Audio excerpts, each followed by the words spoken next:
మచిలీపట్నం నియోజకవర్గంలో పేర్ని నాని గారు, వారి కుమారుడు పేర్ని కృష్ణమూర్తి గారు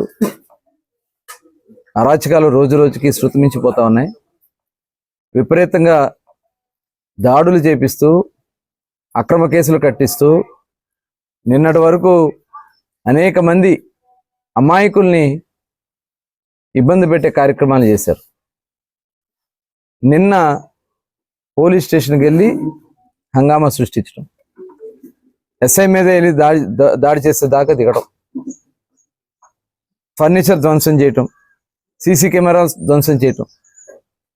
అంటే ఏంటి అరాచకాలు సృష్టించడానికి గల కారణాలు? అంటే భయభ్రాంతులు గురించి పోలీస్ స్టేషన్లో ఉన్నటువంటి పోలీసులకే రక్షణ లేనటువంటి పరిస్థితి వస్తూ ఉందంటే అసలు రేపు ఎన్నికలు, ఎందుకంటే వాళ్ళ ఓటమి భయం పట్టుకుంది, వాళ్ళకి ప్రజల్లో తీవ్ర వ్యతిరేకత వస్తూ ఉంది. రేపు భయభ్రాంతులు సృష్టించాలి, గొడవలు పెట్టాలి. పోతేపల్లిలో సంబరంలో పవన్ అనే వ్యక్తి ఇదంతా చేస్తూ ఉన్నాడు. సరైన విధంగా స్పందించి ఉండి ఇలాంటి పరిస్థితులు వచ్చేది కాదు. మొట్టమొదటి ఎప్పుడైతే యశ్వంత్ అనే వ్యక్తిని ఆ పత్తి పవన్ అనే అతను కొట్టాడని చెప్పి క్లియర్గా కంప్లైంట్ ఇస్తే స్టేషన్లో వాళ్ళ కనీసం స్టేషన్ కూడా పెరగడు. పోలీసులు కూడా భయం, వాళ్ళని కూడా తిడతా ఉన్నారు, దుర్భాషలు ఆడుతూ ఉన్నారట స్టేషన్కి వచ్చి. ఇంకా పైగా పేర్ని నాని గారు వెళ్ళి నేను దాడి దౌర్జన్యాలు. పోలీసులు కూడా నేను చెప్తున్నా, ఇప్పటి వరకు మీరు వాళ్ళని అడుగులకు మడుగులు ఎత్తారు.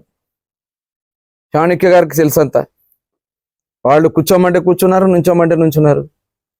ఇవాళ మీకే ఈ పరిస్థితి వచ్చిందంటే, పోలీస్ స్టేషన్కి వచ్చి మీ మీద దాడి చేయడానికి వచ్చారంటే పోలీసులారు ఒకసారి ఆలోచించండి. ప్రజాస్వామ్యం ఎటు వెళ్ళిపోతుందో ఒకసారి ఆలోచించండి.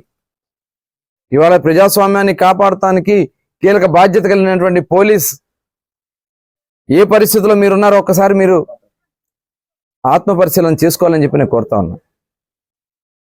ఎస్ఐలు కూడా, సిఐ గారిని, అందరినీ నేను కోరుతా ఉన్నా, ఎస్పీ గారు కూడా కోరుతా ఉన్నా.